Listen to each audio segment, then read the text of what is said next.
Militer Ukraina merilis rekaman yang memperlihatkan seorang pasukan Rusia sedang asik menggali parit di dalam hutan. Rekamannya beredar di Telegram pada Sabtu, 11 Maret 2023. Drone pengintai Ukraina merekam aktivitas pasukan Vladimir Putin tersebut. Tak lama setelah diintai, 2 granat segera diluncurkan tepat ke dalam lubang parit.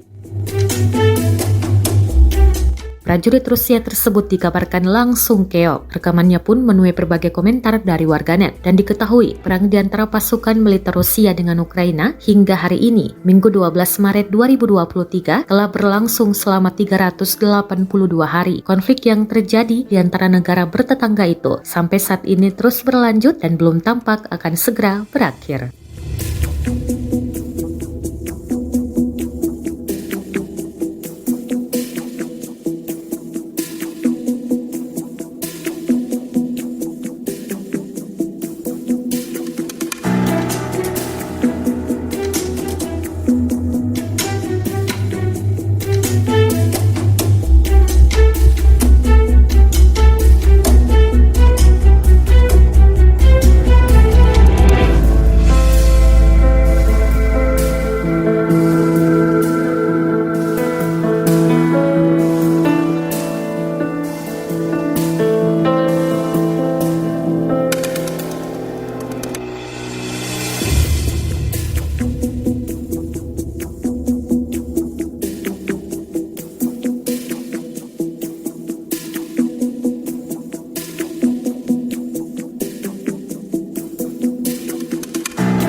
Terima kasih sudah nonton.